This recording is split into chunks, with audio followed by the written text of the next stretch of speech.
Flash Gordon. Developed at Sirius and released by 20th Century Fox, 1983. Fox released this David Lubar creation for the 2600, whereas Sirius, for which Lubar actually worked, kept the Atari computer conversion to itself and issued it as Spider City.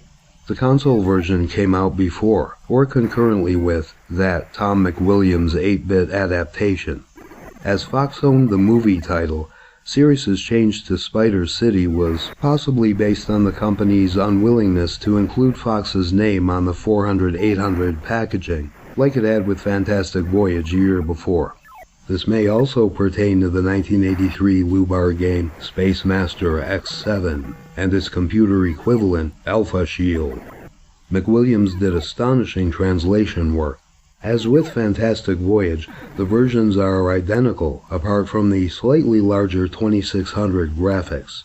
In the Admirable Try category is Vic-20 Spider City by Leonard Bertoni, who also wrote an incredible C64 adaptation of David Schroeder's Apple II game Dino Eggs. In Flash Gordon Spider City, your objective is to liberate the labyrinth of a metropolis from an occupation of evil garden windmills.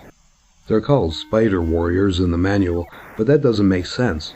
Why would they name themselves after the place they're invading?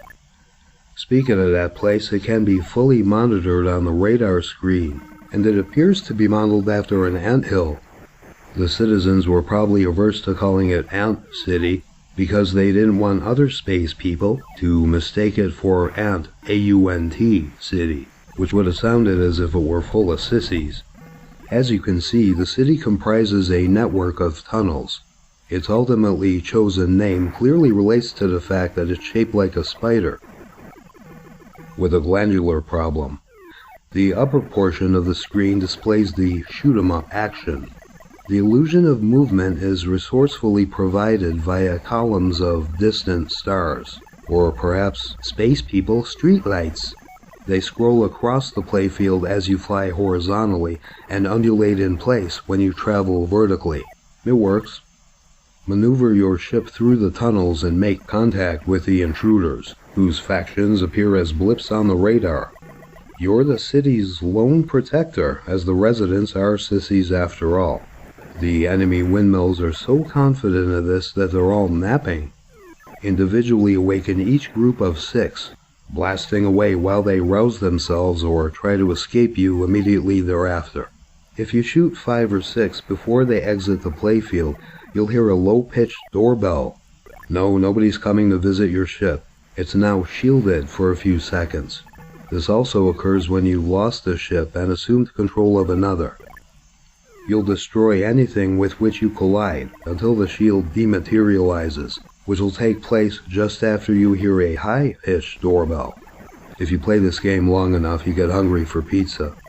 The radar blip that represents your ship looks like a hyphen. The large, rough diamond denotes a swarm of multicolored pebbles, the likes of which you find at the bottoms of fish tanks. The swarm slowly pursues you through the tunnels. It's joined by others on succeeding levels. If you find yourself enveloped in it, and you feel like bringing it to a momentary standstill instead of simply flying right back out, you'll want to dodge or shoot the swiftly soaring pebbles until you manage to blow away the fish tank water filter that zips through once in a while. I'm not sure if the pebbles can destroy the windmills. I've never been able to align them on the radar for a long enough period to find out, much less start an argument between them. Note the tunnels at the edges of the city. You can wrap around the map. It sounds like a horrible song intended to teach geography. If you like Rock Around the Clock, you'll hate Wrap Around the Map. When you rescue one of the oddly numerous people drifting on their own between the windmill groups, you earn bonus points. Shooting them results in score penalties.